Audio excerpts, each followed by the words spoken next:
औरित्रो कोई औरित्रो। अच्छा, तो लास्ट टाइम हमने क्या पढ़ा था, डबल सर्कुलेशन, और आज क्या पढ़ेंगे, circulatory pathway. Now topic circulatory pathway. Circulatory pathway क्यों लाया, तो खुशी किसे चलो गुड। सर्कुलेटरी पाथवे,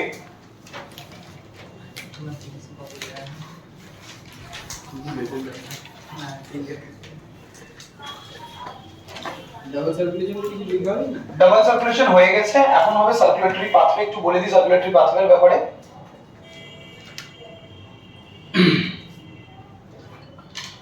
ध्यान से पहले सुन लो, उसके बाद लिखना, ठीक है। सर्कुलेटरी पाथवे, ध्यान से सुनो। जितने भी लिविंग ऑर्गेनिजम्स होते हैं सब में एक सर्कुलेटरी पाथवे होता है, ठीक है। जैसे अगर हम बात करें कि एनिमल्स के केस में, तो एनिमल्स के केस में open type of circulatory system भी होता है और close type of circulatory system भी होता है। अगर हम open type of circulatory system की बात करें तो वो किसके अंदर होता है, पॉडीफेरा। पॉडीफेरा, अगर पॉडीफेरा बोले तो पॉडीफेरा ठीक है, लेकिन उसके अंदर सर्कुलेटरी सिस्टम ढंग का नहीं होता। ढंग का सर्कुलेटरी सिस्टम होता ही नहीं है, क्योंकि वो सेल्स से बना हुआ है, सेल्स का एग्रीगेशन है, तो उसका ढंग का कुछ भी सर्कुलेटरी सिस्टम नहीं होता है। तो हम उसको बोल सकते हैं, अगर हम एग्जांपल एनसीईआरटी की बात करें तो इन्होंने क्या लिया, इन्होंने बोला है कि जो open type of circulatory system है वो है किसके अंदर, इंसेक्ट्स के अंदर, यानी कि arthropoda. Ortho means jointed and poda means legs, so those organisms which are having jointed legs, arthropoda, इनके अंदर में open type of circulatory system है। मोलस्का, इनके अंदर भी open type of circulatory system है। Close type of circulatory system किसके अंदर है, मैमल्स के अंदर है। अगर हम बात करें ओपन टाइप किसको बोलते हैं, तो वो सर्कुलेशन जिसमें ब्लड फ्लो होगा वेसल्स के माध्यम से, एक लार्ज वेसल्स के माध्यम से, और जाके फिर वो ओपन होगा किसमें, एम्प्टी होगा किसमें, एक कैविटी होती है जिस कैविटी को हम बोलते हैं साइनोसिस। क्या बोलते हैं, a vacant cavity in the body cavity, इसको हम क्या बोलते हैं, साइनोसिस। इसका मतलब क्या कि ब्लड फ्लो होना शुरू हो रहा है, हार्ट से ब्लड आया और वो फ्लो होके आके कहां जाएगा, एक खाली कैविटी में जाके गिरेगा, जिसको हम बोल रहे हैं क्या, साइनोसिस। क्या बोल रहे हैं, साइनोसिस। क्लियर। तो ये open type of circulatory system है जिसमें ब्लड वेसल्स तो रहेगा, एक लार्ज ब्लड वेसल्स रहेगा, और वहां से वो ब्लड आके वैकेंट कैविटी साइनोसिस में आके एम्प्टी होगा। इनके अंदर में जितने भी ऑर्गन्स होते हैं they are basically bathed in the blood. जैसे मान लो ये पानी की बोतल है, तो ये पानी की बोतल एक ओपन, मैं मान लेता हूं कि एक ऑर्गेनिज्म की बॉडी है, तो इस ऑर्गेनिज्म की बॉडी में जो पानी दिख रहा है ये है वो ब्लड। ये ब्लड कहां पे है, वो फ्री स्पेस में है, जो अंदर में कैविटी है उसमें, और इस कैविटी के अंदर में ये जो ब्लड दिख रहा है इसके अंदर डूबे हुए हैं ऑर्गन्स।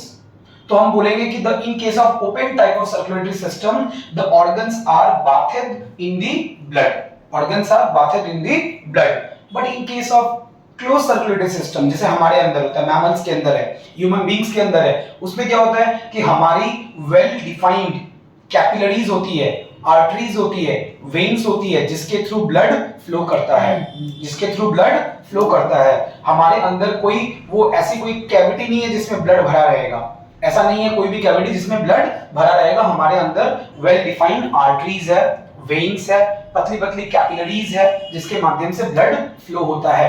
क्लियर है। So we are having three kinds of blood vessels. One is artery, the second one is the vein, and the third one is the capillaries, which are very minutely thin, which are one cell thick capillaries. Fine. So what are arteries? Those blood vessels which carries blood away from the heart. Veins are those blood vessels which carries blood towards the heart, and capillaries are very minute blood vessels which actually connects directly to the organs. और वो organs में nutrients, blood और जो भी oxygen, carbon dioxide का diffusion करना है, ये सारा काम कौन करता है, ये कैपिलरीज करती है। ठीक है।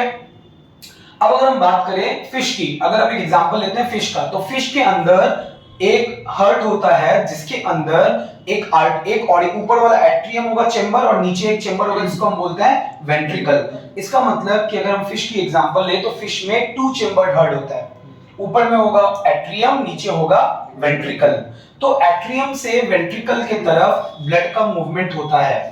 एट्रियम से डीऑक्सीजनेटेड ब्लड जाएगा वेंट्रिकल में थ्रू गिल्स। किसके थ्रू जाएगा, गिल्स। गिल्स में क्या होगा, ऑक्सीजनेशन एक्टिविटी होगी। क्या होगा, ऑक्सीजनेशन एक्टिविटी किसके अंदर होगा, गिल्स के अंदर। कैसे होगा, जब भी ब्लड जाएगा तो गिल्स के माध्यम से वो जो डिसॉल्व ऑक्सीजन है, फिश तो पानी में है, तो उसमें से वो डिसॉल्व ऑक्सीजन को अब्सॉर्ब करेगी और वो कार्बन डाइऑक्साइड जो है ब्लड के अंदर वो बाहर निकलेगा और ब्लड में ऑक्सीजनेटेड ब्लड वेंट्रिकल से होते हुए फिर बॉडी में जाएगा and the continue cycle goes on, fine. और इनके अंदर जो बेसिकली ब्लड वेसल्स, इनके अंदर जो हार्ट होता है इसको हम बोलते हैं वीनस हार्ट। क्या बोलते हैं? Venous heart.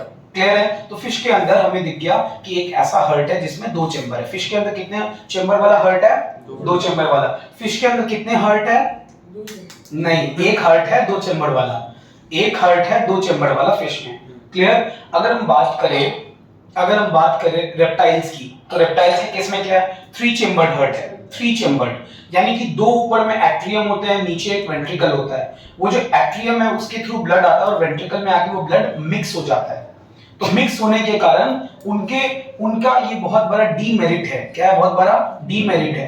क्यों? ध्यान समझो, अगर ऑरिकल से ब्लड आपके वेंट्रिकल में मिक्स हो रहा है, इसका मतलब क्या है कि आप ऑक्सीजनेटेड ब्लड और डीऑक्सीजनेटेड ब्लड दोनों को अल्टीमेटली मिक्स कर रहे हो। लेफ्ट साइड से ऑक्सीजन वाला ब्लड आएगा, राइट साइड से डीऑक्सीजन यानी कि कार्बन डाइऑक्साइड रिच ब्लड आएगा, अल्टीमेटली आके वो वेंट्रिकल में मिक्स हो रहा है। अब हर एक ऑर्गेनिज्म जिसमें ये काम हो रहा है कि ऑक्सीजन और कार्बन डाइऑक्साइड रिच ब्लड आके मिक्स हो रहा है, उस ऑर्गेनिज्म को बहुत ज्यादा एक्टिविटी, बहुत ज्यादा एनर्जी मतलब खर्च करनी पड़ती है उस ब्लड को अलग अलग करने के लिए या उसको यूटिलाइज करने के लिए उस ब्लड को, क्योंकि वो तो मिक्स हो चुका है। हमारे हर एक ऑर्गन में कितना ब्लड चाहिए? ऐसा ब्लड चाहिए जो ऑक्सीजनेटेड हो। अगर आप डीऑक्सीजनेटेड ब्लड को उसके साथ मिक्स कर दोगे तो उसको सेपरेट करने में एनर्जी का खर्च बॉडी में ज्यादा होगा। इसीलिए बाकी ऑर्गेनिजम्स मैमल्स के कंपैरिजन में बहुत पीछे हैं, क्योंकि हमारे अंदर एनर्जी वेस्ट नहीं होती। हम जो एनर्जी करते हैं, यूज बनाते हैं बॉडी में फूड से, वो एनर्जी हम सही काम में लगा सकते हैं। दैट इज व्हाई हम लोग बहुत इवॉल्व्ड हैं उनके कंपैरिजन में।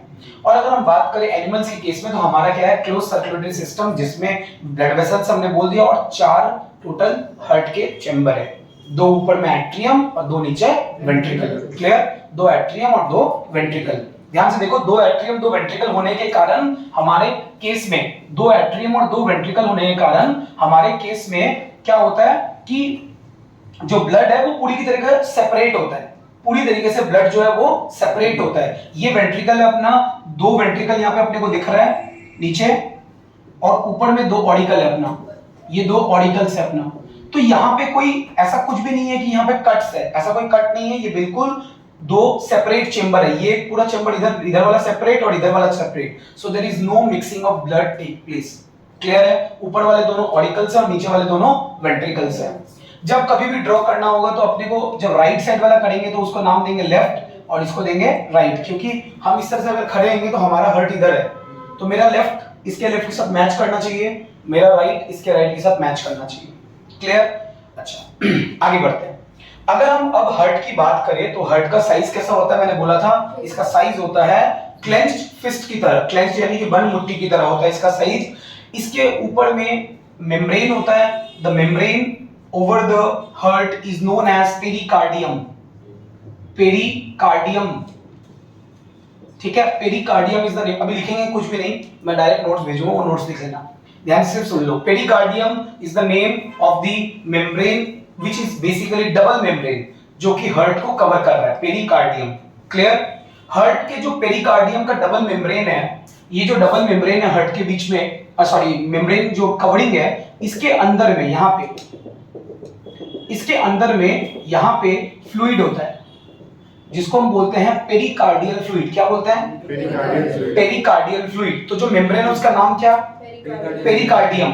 और जो उसके अंदर फ्लूइड है उसका नाम pericardial fluid. What is the function of pericardial fluid? When the heart basically pumps, during that time there is a chance कि वहां पे फ्रिक्शन आ जाए। There is a high chance of friction, क्योंकि वो तो कंटीन्यूअसली क्या कर रहा है? बीट कर रहा है, पंप कर रहा है, systole diastole, systole diastole, systole diastole, contraction relaxation, control continue हो रहा है ये काम। तो वहां पे फ्रिक्शन जनरेट हो सकता है। तो उस फ्रिक्शन को रिड्यूस करने का काम है किसका? पेरिकार्डियल फ्लूइड का, किसका? Also during sudden jerk, sudden shock, sudden injury, body को धक्का, उस टाइम पे उसको शॉक ना लगे हर्ट को, और हर्ट एक बहुत सेंसिटिव ऑर्गन है, उसमें कोई प्रॉब्लम ना हो, इसीलिए ये जो पेरिकार्डियल फ्लूइड है वो शॉक एब्जॉर्बर की तरह भी काम करता है। It absorb the shock during the sudden jerking, body में अगर सडन कोई जर्क होता है तो उसमें वो उसको प्रोटेक्ट करने में मदद करता है। कितना क्लियर है? तो ये दो बेसिक इसके फंक्शन हमने बता दिया।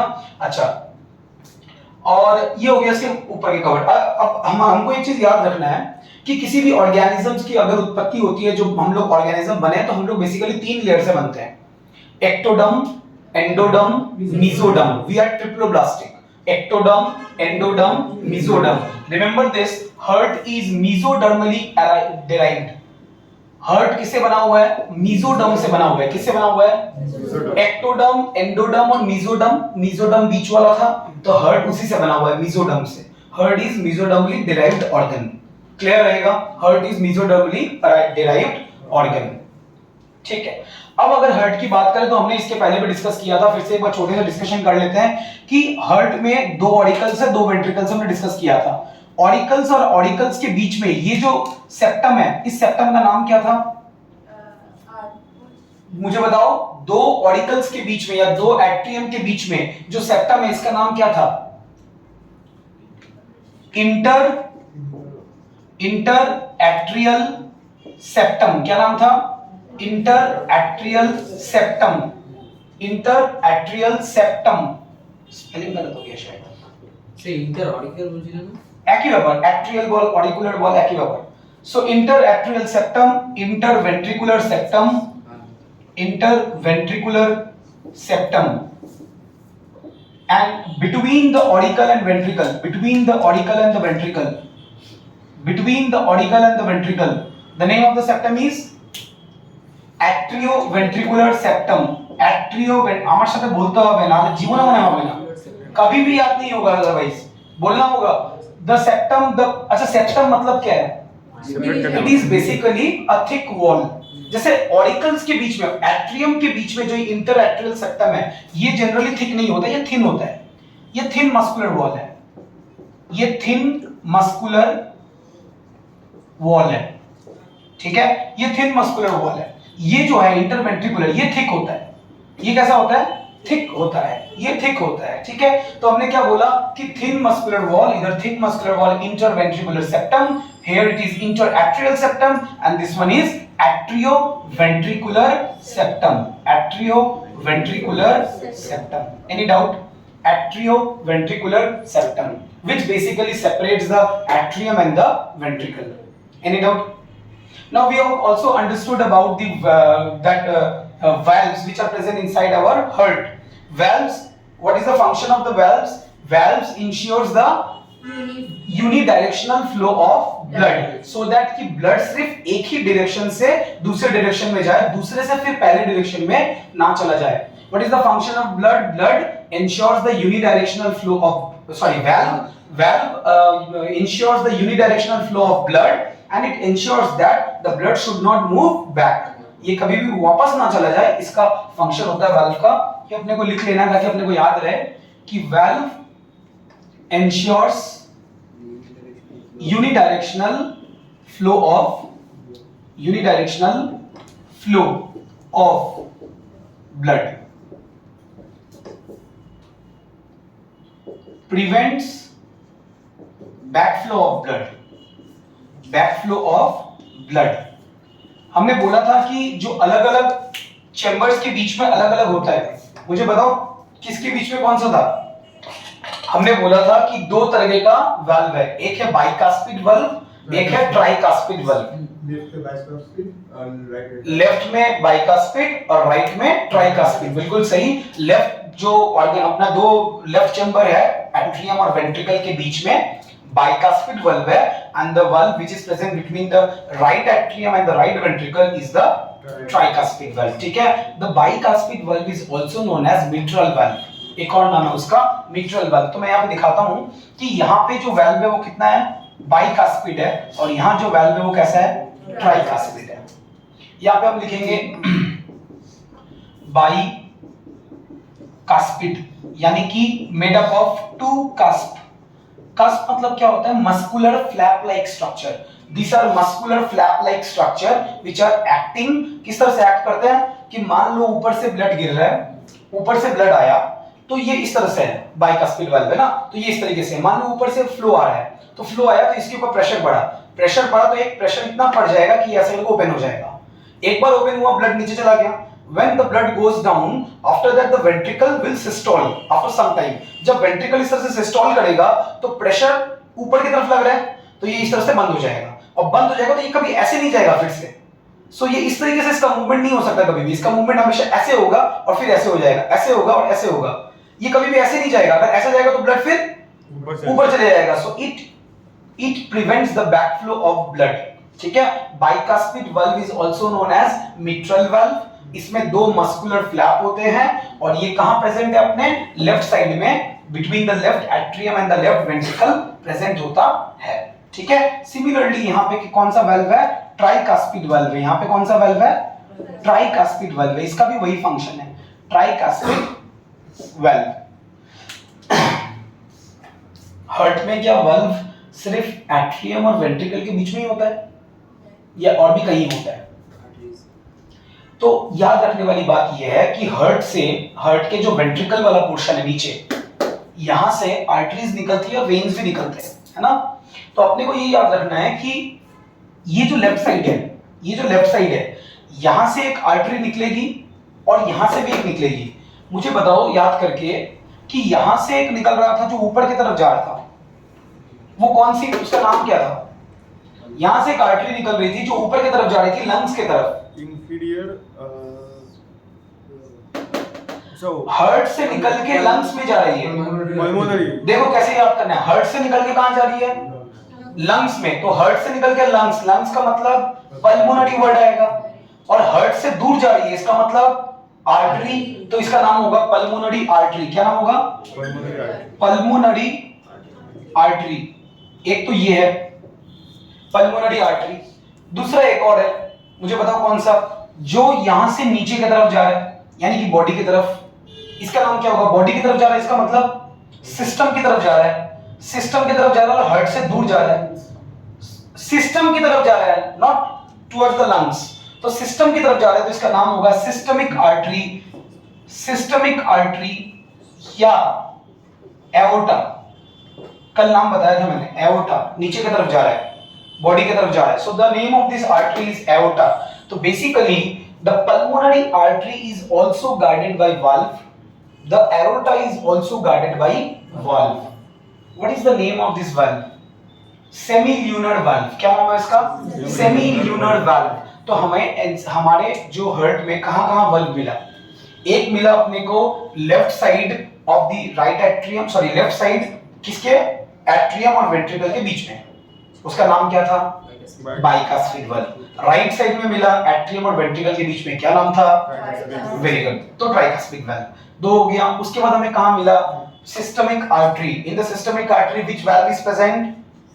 Semi lunar valve, semi lunar valve. The same valve is present inside the pulmonary artery also, which valve? Semi lunar valve. Any doubt? So these four valves are there. Clear? अब एक चीज बताऊं, वो Instagram में मैंने जो लगाया था पोस्ट, वो देखा था क्या? हार्ट का साउंड देखा था? नहीं, कोई फॉलो नहीं करते, बेशरम कोई फॉलो नहीं करता है। अरे कर लिया करो। नाम बोलिए सर। अरे मिस्टर मुकेश बोलता रहे कि तो नाम है, नाम पे ही नाम है कि कोई फॉलो नहीं। मैं बोलो तो क्यों करे नाम जानी दो, এরা খালি এক উপর के देखे মানে এই করতে ব্যস্ত, तो জীবনে দেখবে না নাম। उसमें मैंने लगाया था कि हार्ट का साउंड कैसा होता है। हाँ, तो क्वेश्चन था ये कि हार्ट का साउंड कैसा होता है। तो हमने जिंदगी भर बॉलीवुड ने हमें यही बताया कि हार्ट का साउंड होता है धक धक करने लगा मोरा जियारा मरने लगा, ऐसा है ना गाना। तो धक धक करने लगा, कंसेप्ट पूरा गलत है। धक धक करता ही नहीं है दिल, दिल करता है लब डब। क्या करता है? लब डब, LUB लब, DUB डब, लब डब। बात समझ में आया? तो ये लब डब जो दिल करता है, स्टेथोस्कोप लगा के सुनते हैं जब, तो ये क्या, ये कहां से आवाज आती है ये समझो। जब तुम्हारा बाइकास्पिड और ट्राइकास्पिड वाल्व इस तरह से होता है, और ये जो बंद होता है तो जो आवाज निकलती है वो है लब, LUB लब, अच्छा ठीक है। और जब ये सेमिल्यूनर वेल्व बंद होता है तो आवाज निकलती है डब। तो ये लब डब आवाज उसकी है, ना कि वो तुम्हारे दिल की। हम सोचते हैं कि हार्ट ऐसे ऐसे कर रहा है इसलिए, तो वो कंट्रैक्शन रिलैक्सेशन की आवाज नहीं है, वो आवाज है सेमिल्यूनर वेल्व और ट्राइकास्पिड और बाइकास्पिड वेल्व बंद होने की, ठीक है। So the sound which is produced during the cardiac cycle, basically पूरा कार्डियक साइकिल चलता है, तो उस टाइम पे the sound which is produced is because of the closure of semilunar valve and the bicuspid and the tricuspid valve. This is the main reason why the sound produced. Semilunar वाले क्या माना? Semilunar, if the semilunar valve closes, then the sound produced dub, DUB dub, and when it that tricuspid and the bicuspid valve closes, it produces a sound lub, LUB lub. Fine. हाँ. Semilunar world कौन side open है?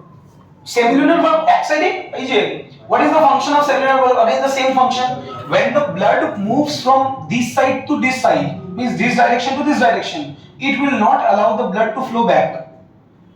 Means ওটা আর্টারির ভিতরে মধ্যে হ্যাঁ, when it goes to the artery, artery ভিতরে একবার চলে গেল, তারপরে ব্লাডটাকে আবার ব্যাক আসতে দিবে না। মানে আর্টারিটা যেখানে আছে हाँ, exactly. In the junction portion वो जहाँ पे ब्लड जाना शुरू करेगा, उसके बाद वो बंद हो जाएगा, वो ऐसे खुलता है। ये हर्ट है, तो हर्ट से ब्लड निकला ऐसे, तो ये ऐसे खुला, उसके बाद जैसे ही वो चला जाएगा ब्लड, तो उधर प्रेशर खाली हो गया, तो वैसे बंद हो जाएगा फिर से, लाइक दिस, ठीक है। तो सेमिल्यूनर वाल्व का फंक्शन है ये कि वो जो बैक फ्लो है, अल्टीमेटली कोई भी वाल्व का फंक्शन पूछ ले, सब वाल्व का एक ही फंक्शन है, क्या? To prevent the back flow of blood, to ensure the unidirectional flow of blood. Clear हो गया? तो ये हो गया अपना इसके बारे में। अच्छा, अब इंपॉर्टेंट और थोड़ा आगे चलते हैं, इसके बारे में थोड़ा और समझते हैं, सुनो ध्यान से। अब हमारे हर्ट में हमारा जो, तुमने सुना है कि हर्ट की जब सर्जरी होती है तो काफी लोगों ने बोला है कि पेसमेकर लगाना है, पेसमेकर सर्जरी होगी या पेसमेकर को बिठाना है हर्ट में, उसको ज्यादा साउंड के, उस पेशेंट को या दादा दादी को साउंड के इलाके में मत लेके जाओ, क्योंकि उनके हर्ट में पेसमेकर लगाया हुआ है। ये सुना है? What is pacemaker? it's a battery which provides battery কিনা যায় না একটা ইনস্ট্রুমেন্ট যেটা ওই যে হার্টের okay, what is the meaning of pace?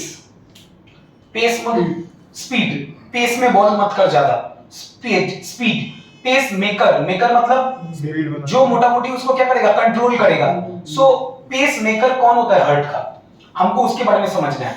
तो हर्ट एक कैसा टिश्यू है, मुझे सोच के बताओ। हर्ट एक ऐसा ऑर्गन है हमारा जो हमेशा धक धक करते रहता है, जिसको हम बोलते हैं हमेशा धक धक करते रहता है। एक्चुअली वो लबडब, देखो मेरे मुंह से भी धक धक निकल रहा है, होता क्या है, वो लबडब होता है। तो हमेशा वो क्या करता है, कंट्रैक्ट एंड रिलैक्स कर रहा है हर्ट हमेशा, ठीक है। तो इसके अंदर heart is made up of a special kind of tissue, sorry, heart contains a special kind of tissue known as nodal tissue. क्या कहा जाता है? Nodal tissue. ये नोडल टिश्यू कैसे टिश्यू होते हैं? ये एक ऐसे टिश्यू है जिसके अंदर प्रॉपर्टी होती है इंपल्स जनरेट करने की। क्या जनरेट करने की? कैसा इंपल्स? इलेक्ट्रिकल इंपल्स जनरेट करने की टेंडेंसी होती है, ताकत होती है। The nodal tissues are auto excitable in nature। कैसे नेचर के होते हैं? Auto excitable in nature। कैसे नेचर के होते हैं? Auto excitable in nature। So the nodal tissues are present inside the heart। कौन से टिश्यू? Nodal tissue. इसका नेचर कैसा होता है? Auto excitable in nature। ये क्या करता है? ये इलेक्ट्रिकल इंपल्स प्रोड्यूस करता है। क्या प्रोड्यूस करता है? Electrical impulse. क्लियर है? मुझे बताओ इंपल्स क्या होता है? इंपल्स हमें पता है ना कि इलेक्ट्रिकल सिग्नल्स को हम इंपल्स बोल रहे हैं, जहां से कोई इंफॉर्मेशन फ्लो हो रही है। तो हमारे बॉडी में, हर्ट में अलग अलग जगह पे नोडल टिश्यूज प्रेजेंट है। क्लियर?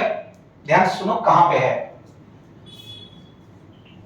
अगर हम बात करें सबसे पहली नोडल टिश्यू की, जिसको हम बोलते हैं SA नोड। क्या बोलते हैं? SA node. ये जो पोर्शन मैंने बनाया, इस पोर्शन में अपना है SA नोड। क्या नाम है? SA node. ध्यान से देखो, अगर मैं पूछूं इस SA नोड का नाम ये क्या है? It is a patch of nodal tissue. It is a patch of nodal tissue. What is the location of this patch? अगर कोई पूछे व्हाट इज द लोकेशन, क्या बोलोगे लोकेशन? Right atrium. एनसीईआरटी बोलती है right upper corner of the right atrium. क्या बोलती है? Right upper corner of the right atrium. तो राइट एट्रियम का राइट अपर कॉर्नर में कौन है? नोडल टिश्यू, जिसका नाम है एस ए नोड, क्या नाम है? अब इस एस और ए का मतलब क्या है? हाँ, तो एस ए का फुल फॉर्म है cyano atrial node. What is the full form of S A node? Cyano atrial node. So the sinoatrial node basically present in right upper corner of the right atrium, which has an important function in maintaining the contractile activity of the heart.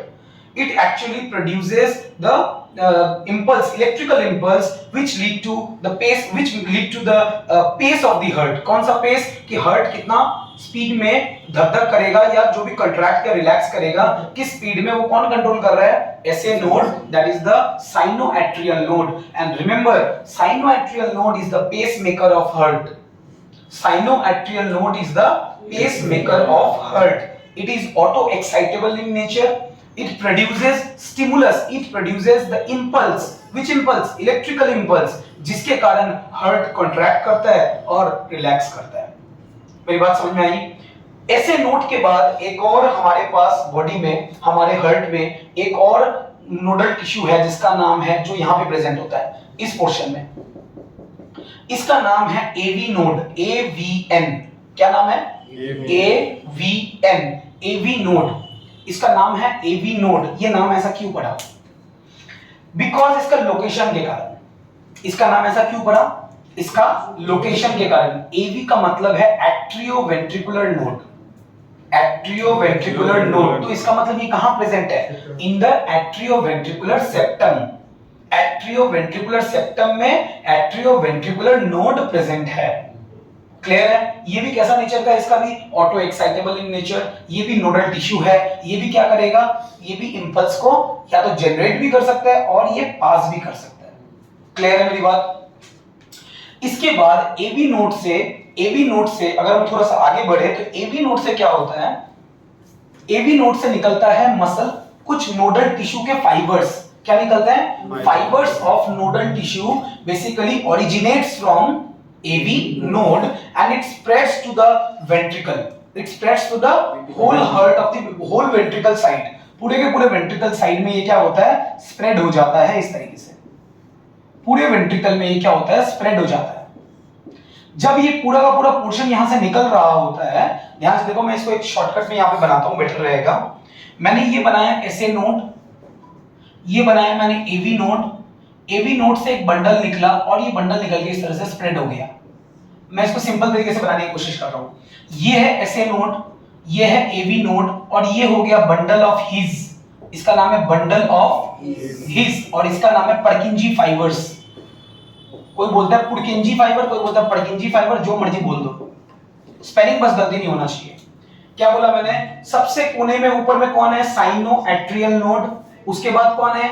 Atrioventricular node. बोलो बोलो, उच्चारण करो मेरे साथ। Cyano atrial node, atrioventricular node. उसके बाद bundle of his. उसके बाद पर्किंजी फाइबर्स। बस ये पूरा का पूरा नोडल टिश्यू का मतलब ये है, क्या कहते हैं उसको, सेम हायरार्की है, इस तरह से चलता है। सबसे ऊपर में SA node, AV node, bundle of His और उसके बाद इधर पर्किंजी फाइबर्स। क्लियर है? अब होता क्या है, ध्यान से समझो। अब होता क्या है, ध्यान से समझो। यहां से क्या निकलता है? इंपल्स निकलता है। कौन सा इंपल्स? Electrical impulse. वो इंपल्स निकल के ट्रैवल होता है कहां पे? एवी नोड में। एवी नोड उसको क्या करता है? बंडल ऑफ हीज के थ्रू, पर्किंजी फाइबर्स के थ्रू पूरे के पूरे वेंट्रिकल में क्या करता है? स्प्रेड कर देता है। मेरी बात समझ में आई? एवी नोड, SA नोड ने क्या किया? एक इंपल्स भेजा, इलेक्ट्रिकल इंपल्स। वो इंपल्स जाएगा एवी नोड के पास। वहां से एवी नोड से वो सारा का सारा इंफॉर्मेशन कहां जाएगा? Bundle of His, and bundle of His से वो जाएगा Purkinje fibres. Step by step सारा का सारा ये क्या होगा? जो इंफॉर्मेशन है, कौन सा इंफॉर्मेशन की कंट्रैक्ट करना है या रिलैक्स करना है, वो इंफॉर्मेशन बेसिकली कंट्रैक्ट करने का ही इंपल्स जाता है। उसने दिया डूम, निकला, गया कंट्रैक्ट, फिर डूम, गया कंट्रैक्ट। ये चीज चल रहा है पूरा पूरा। उसने छोड़ा, जैसे वो कंट्रैक्ट हो गया और जैसे ही फिर अब रिलैक्स करने के लिए तो अलग से कोई स्टिमुलस जाएगा नहीं, कंट्रैक्ट का स्टिमुलस जाता है और फिर वो वापस से अपने, जैसे रबड़ होता है ना, रबड़ को हमने खींच के छोड़ दिया, रबड़ फिर अपने पोजीशन में, खींचा छोड़ दिया, रबड़ अपने पोजीशन में। हार्ट भी वैसे ही करता है। हार्ट को कंट्रैक्ट किया, छोड़ दिया अपने पोजीशन में, कंट्रैक्ट किया, छोड़ दिया अपने पोजीशन में। Just like this. सो जो ये ऐसे नोड है इसको हम बोल रहे हैं पेस मेकर ऑफ हार्ट। हमारा हार्ट जो है 1 मिनट में लगभग 70 से 75 बार बीट कर लेता है। 70 to 75 पर बीट्स पर मिनट हो जाता है लगभग, हम इतना करके लगते हैं, एवरेज 72 लगते हैं, ठीक है। तो उतना ये क्या करता है, एक्शन पोटेंशियल जनरेट करता है, एक्शन पोटेंशियल जनरेट कर सकता है। कोई भी गड़बड़ी होगी तो इसमें गड़बड़ी होने से हमारा हार्ट का जो क्या कहते हैं कंट्रैक्शन का एक्टिविटी है वो धीरे धीरे गड़बड़ होना शुरू हो जाएगा। क्लियर है, ये बात समझ में आ रही है? तो ये नोडल टिश्यू है, इसके बारे में अपने को जानना था। और क्या है इसमें,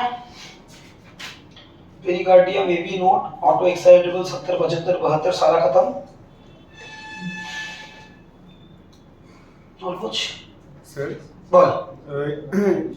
ইম্পালসটা যে তোমার এসএ নোড থেকে যে তোমার এবি নোডটার মধ্যে আসবে, তো ওটা মানে কিভাবে ট্রাভেল করবে, ব্লাডের থ্রু ট্রাভেল করবে না না, ব্লাডের থ্রু না, বেসিক্যালি এটা একটা ইম্পালস, তো এখানে কিছু ফাইবারস মতন থাকে যার মাধ্যমে এটা ট্রান্সফার হয়, ঠিক আছে? মানে হার্টের ভিতরে থাকে। হ্যাঁ।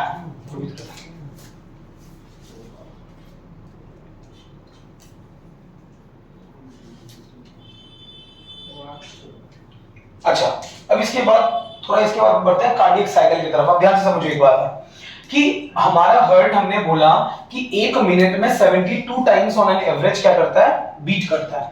72 टाइम्स अगर 1 मिनट में वो बीट कर रहा है, तो अगर 1 सेकंड में पूछे तो लगभग मतलब एक बीट के लिए 0.8 सेकंड चाहिए। मैं फिर से रिपीट कर रहा हूं, 60 सेकंड्स में on an average 72 times beat करता है हार्ट। तो एक बीट के लिए 0.8 सेकंड की रिक्वायरमेंट है कि सर एक बार बीट करने में कितना सेकंड लगता है, 0.8 सेकंड लगता है। क्लियर, कोई डाउट इसमें? नहीं। हमारे पास कुछ शब्द हैं, कुछ टर्म्स हैं, लाइक सिस्टोल। सिस्टोल मतलब कंट्रैक्शन ऑफ हार्ट, सिस्टोल मतलब कंट्रैक्शन ऑफ हार्ट, डायस्टोल मतलब relaxation of heart. Clear, systole means contraction, diastole means relaxation. अगर चारों के चारों चेंबर एक साथ डायस्टोल में रहते हैं, if all 4 chambers are put together in a diastolic mode, then we will say it is a condition of joint diastole। क्या बोलेंगे? It is a condition of joint diastole। Clear? Any doubt? अब हम क्या करते हैं, एक cardiac cycle को समझने की कोशिश करते हैं। मेरी बात ध्यान से सुनो। अगर मैं कार्डियक साइकिल की बात करूं तो कार्डियक साइकिल कहां से शुरू होगा, ध्यान से समझना। मुझे बताओ यहाँ पे कि जो ब्लड है यहां पे आएगा और यहां पे भी आएगा। यहां पे जिसके मदद से आ रहा है राइट एट्रियम में, वो किसके मदद से आ रहा है ब्लड?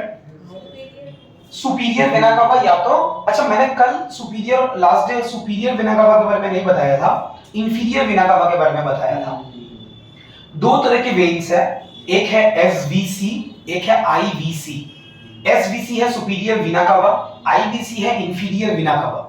सुपीरियर वेना कावा वो है वेन्स जो डीऑक्सीजनेटेड ब्लड को लेके आएगी हार्ट के ऊपर वाले ऑर्गन से, और इंफीरियर वेना कावा वो है जो डीऑक्सीजनेटेड ब्लड को राइट एट्रियम में लेके आएगी हार्ट के नीचे वाले ऑर्गन से। क्लियर? तो जो राइट एट्रियम है वो ब्लड को रिसीव कर रहा है कहां से, या तो सुपीरियर वेना कावा से या तो इंफीरियर वेना कावा से। मुझे बताओ, अगर कोई पूछे कि सुपीरियर वेना कावा और इंफीरियर वेना कावा में लॉन्गेस्ट कौन सा होगा, लार्जेस्ट कौन सा होगा? इंफीरियर वेना कावा लार्जेस्ट होगा। क्लियर है? ठीक है। तो अगर मुझे बोले कि राइट एट्रियम में ब्लड आ रहा है तो कहां से आ रहा है, सुपीरियर वेना कावा और इंफीरियर वेना कावा से आ रहा है। अगर मुझे कोई बोले कि लेफ्ट एट्रियम में ब्लड कहां से आ रहा है तो क्या बोलेंगे, पल्मोनरी वेन से आ रहा है। कहां से आ रहा है? क्योंकि लेफ्ट में कोई भी ब्लड आएगा वो ब्लड कैसा होगा, ऑक्सीजन रिच होगा, और ऑक्सीजन रिच ब्लड आएगा तो सोर्स तो एक ही है ना, कहां से आएगा, लंग से ऑक्सीजनेशन होके ही आएगा। तो वहां पे कोई भी ब्लड आएगा it will come from the lungs only, that is why it is known as pulmonary vein, from where the blood is coming. Clear? Very good. Now let us start the cardiac cycle with a condition of joint diastole. Joint diastole, when all the 4 chambers are in the relaxed state, when all the 4 chambers are in the relaxed state. Fine. अब ध्यान से देखो क्या है, when all the 4 chambers are in the relaxed state, during that the bicuspid and the tricuspid valve are closed. उस time पे वो bicuspid और tricuspid valve कैसा होगा, क्लोज है। क्लियर है? अब ध्यान से मेरी बात सुनो। होगा क्या कि जब ब्लड वो वाल्व क्लोज है, ब्लड ऊपर से आ रहा है, कहां से आ रहा है, यहां से ब्लड आना यहां से शुरू हुआ, यहां से ब्लड आना शुरू हुआ, यहां से भी ब्लड आना शुरू हुआ, ठीक है। ऊपर में ब्लड आना शुरू होगा तो मुझे बताओ कि बाइकास्पिड और ट्राइकास्पिड वाल्व के ऊपर में प्रेशर बढ़ेगा, क्योंकि ब्लड आ रहा है ऊपर में, तो बाइकास्पिड और ट्राइकास्पिड के ऊपर में प्रेशर बढ़ रहा है। क्या होगा कि बाइकास्पिड और ट्राइकास्पिड के ऊपर प्रेशर बढ़ रहा है तो इन दोनों वाल्व का टेंडेंसी ये रहेगा कि ये धीरे-धीरे अभी खुलेगा शायद, अब ये खुलने वाला है। ये जब खुलने वाला है तो ये खुलेगा, तो ये धीरे-धीरे खुलने वाला है और खुल गया ये। तो खुल गया तो ब्लड नीचे गया, अब ये ब्लड जा रहा है। हम ना यहाँ पे जब कार्डियक साइकिल्स पढ़ रहे हैं तो हमने ना सारे सेपरेट कर दिए चीजों को, ये सेपरेट नहीं होती, साइमल्टेनियसली चलती है, लेकिन हमने इसको डिवाइड करके पढ़ने की कोशिश कर रहे हैं। तो मैंने क्या बोला कि प्रेशर पड़ रहा है ब्लड का और ये खुलने वाला है, ब्लड धीरे-धीरे नीचे उतर रहा है, धीरे-धीरे। अब क्या होगा, उतने देर में ये जो एसए नोड है ये क्या करेगा, एक्शन पोटेंशियल दे देगा, कि इसने एक्शन पोटेंशियल दिया और देते ही क्या होगा कि ये एट्रियम अपने आप को सिस्टोल करेगा, क्योंकि एबी नोड एसए नोड ने क्या किया, एक्शन पोटेंशियल दिया। तो मैंने क्या बोला, स्टार्ट कहां से हुआ, ब्लड ऊपर में बढ़ा, जो वाल्व है वो ओपन हो गया, ब्लड नीचे गिर गया, गिरने के बाद यहाँ पे जो एबी नोड एसए नोड है उसने क्या किया, एक्शन स्टिमुलस दिया, देने के कारण ऊपर वाला कॉन्ट्रैक्ट किया, कॉन्ट्रैक्ट करने के कारण जितना ब्लड नीचे गिर रहा था ठीक था, कॉन्ट्रैक्ट करने के कारण जितना ब्लड पहले था वो तो ठीक ही है, उसके साथ 30% ब्लड और ज्यादा आके नीचे गिर गया। मेरा बात समझ में आया? हाँ, जो ऊपर में बचा हुआ था, रह गया था, वो ब्लड भी स्क्वीज कर दिया उसने, तो सारा ब्लड आके नीचे गिर गया एक बार में। क्लियर? जब मुझे बताओ ये ब्लड आके नीचे गिरेगा, अगर यहाँ पे सेमिलुनर वाल्व ओपन रहेगा तो क्या होगा, सारा ब्लड तो इसमें से लीक हो जाएगा, तो सेमिलुनर वाल्व भी उस टाइम पे क्लोज है। क्लियर? तो सबसे पहले क्या हुआ, ब्लड आया, एबी जो ट्राइकास्पिड बाइकास्पिड वाल्व है वो खुल गया, उसने स्क्वीज किया, जितना ब्लड पहले था उससे 30% ब्लड और ज्यादा इंक्रीज हुआ। कब? जब इसने कॉन्ट्रैक्ट कर दिया, किसने, एट्रियम ने जब कॉन्ट्रैक्ट कर दिया, तो 30% ब्लड कहां इंक्रीज हो गया, वेंट्रिकल में इंक्रीज हो गया। क्लियर? अब ध्यान समझो, जैसे ही वेंट्रिकल में ब्लड इंक्रीज हुआ तो वो एक्शन पोटेंशियल उतने देर में एट्रियम से होते हुए वेंट्रिकल में आ चुका है। तो अब एट्रियम से होते हुए जब एक्शन पोटेंशियल वेंट्रिकल में आएगा तो वेंट्रिकल क्या करेगा, अपने आप को कॉन्ट्रैक्ट करेगा। तब जब वो कॉन्ट्रैक्ट करेगा तो उस कॉन्ट्रैक्शन के कारण क्या होगा, मुझे बताओ, अगर ये कॉन्ट्रैक्ट करेगा तो कॉन्ट्रैक्ट करने के कारण ये जो वाल्व इस तरह से खुले हैं, इसके ऊपर प्रेशर पड़ेगा नीचे से, क्योंकि ये तो ऐसे कॉन्ट्रैक्ट कर रहा है, तो ये धीरे-धीरे वाल्व इस तरह से बंद हो जाएगा। तो ये वाल्व बंद हो गया, बंद होने के कारण ये ब्लड ऊपर की तरफ वापस नहीं जा सकता। लेकिन ये ब्लड ऊपर की तरफ नहीं जा सकता, प्रेशर के कारण ये बंद हो गया, लेकिन सेमिलुनर वाल्व तो ऐसे खुलता है, तो वो प्रेशर के कारण सेमिलुनर वाल्व इस तरह से ओपन हो जाएगा एंड वो ब्लड फिर सेमिलुनर वाल्व खुलते हुए इसके थ्रू बॉडी में जाना, इधर से बॉडी में जाएगा और इधर से ऊपर जाएगा। बात समझ में आया? तो क्या हुआ, मैं फिर से बता रहा हूं, ऊपर में सबसे पहले जॉइंट डायस्टोल था, ऊपर का जो दोनों वाल्व है बाइकास्पिड और ट्राइकास्पिड, मैंने मान लिया वो बंद है, तो ब्लड धीरे-धीरे ऊपर में जमा हो रहा है। जमा होने के बाद जब प्रेशर पड़ा तो वो दोनों वाल्व खुल गया, खुलने के कारण ब्लड आके नीचे गिरा। उसके बाद एसए नोड ने क्या किया, एक्शन पोटेंशियल दिया, स्क्वीज हुआ, स्क्वीज यानी कि कॉन्ट्रैक्शन हुआ, कॉन्ट्रैक्शन के कारण क्या हुआ, ब्लड सारा का सारा नीचे आके गिरा। कितना गिरा, इंक्रीज कितना हुआ, 30% से ब्लड इंक्रीज हुआ। होने के बाद क्या हुआ कि वो जो एक्शन पोटेंशियल है वो वेंट्रिकल में आएगा, वेंट्रिकल अपने आप को कॉन्ट्रैक्ट करेगा, कॉन्ट्रैक्ट करने के कारण जो ऊपर में वाल्व वो बंद होंगे, ऊपर के वाल्व बंद होंगे तो सेमिलुनर वाल्व दोनों खुल जाएंगे और वो ब्लड फिर इसके थ्रू ऊपर जाएगा और इधर वापस नीचे आएगा। 100 बात की एक बात, होता यही है और कुछ नहीं। इस पूरे एक्टिविटी के दौरान ध्यान से देखो, एक बार तो ये बंद हुआ तब लब आ जाएगा, और जब ये खुल के बंद हो जाएगा तो इसमें फिर डब आ जाएगा। क्लियर है? तो ये काम पूरा का पूरा एक कार्डियक साइकिल में होता है, लब और डब की आवाज आती है, 0.8 सेकंड में एक कार्डियक साइकिल पूरा कंप्लीट हो जाता है। इतना क्लियर है? एक चीज और समझना है इसमें से कि कितना ब्लड पंप होता है, हर एक वेंट्रिकल कितना ब्लड पंप करता है, हर एक वेंट्रिकल कितना ब्लड पंप करता है, ये अपने को समझना है। हर एक वेंट्रिकल 70 ml ब्लड को पंप करता है, हर एक ventricle, each ventricle pumps 70 ml of blood during each cardiac cycle. तो हमारे पास ये वेंट्रिकल जो है ये 70 ml ब्लड को क्या करेगा, पंप करेगा। एक कार्डियक साइकिल के दौरान 72 कार्डियक साइकिल होने से 72 बीट्स हो रहा है, तो इसका मतलब कि एक मिनट में अराउंड 5000 ml यानी कि 5 लीटर ब्लड हमारे एक वेंट्रिकल क्या करता है, पंप करता है। सिंपल सिस्टम ये है कि 0.8 सेकेंड ये एक कार्डियक साइकिल का टाइमिंग है, एक कार्डियक साइकिल का ये टाइमिंग है, क्लियर है। और हमारा जो वेल्व है, सॉरी वेल्व बोल रहा हूं, वेंट्रिकल जो है, ईच वेंट्रिकल 70 ml ब्लड को पंप करता है पर मिनट, सॉरी पर सेकेंड, पर साइकिल 70 ml ब्लड को पंप कर रहा है। तो एक मिनट में वो कितना करेगा, around 5040 ml, that means 5 litre blood को वो एक मिनट में पूरी तरीके से क्या करता है, पंप करता है। और ये जो 70 ml ब्लड वो एक साइकिल में पंप कर रहा है, इसको हम बोलते हैं स्ट्रोक वॉल्यूम। क्या बोलते हैं, stroke volume. The stroke volume of the ventricles और हार्ट इज 70 ml, क्लियर है। अगर कोई एथलीट होगा, एथलीट जो दौड़ता है, हमेशा दौड़ते रहता है या दौड़ने का जिसका टेंडेंसी रहता है, उसके केस में स्ट्रोक वॉल्यूम ज्यादा रहता है, उसके केस में स्ट्रोक वॉल्यूम ज्यादा होता है। इसका रीजन क्या है, क्योंकि वो सस्टेन करता है हमेशा दौड़ते हुए रहने के लिए, तो उसको दूर तक दौड़ना है, तो उसका स्ट्रोक वॉल्यूम अगर ज्यादा नहीं रहेगा तो वो नॉर्मल आदमी से बेटर परफॉर्मेंस नहीं दे पाएगा, इसलिए उसका स्ट्रोक वॉल्यूम हमेशा ज्यादा होता है। इतना समझ में आया, इसमें कोई डाउट? एक बार एनसीईआरटी निकालो, उसको रीड करो, एनसीईआरटी निकालो एक बार, तीन चार चीजें एक साथ हो गई उसमें, एक बार उसको रीड करो यहां से।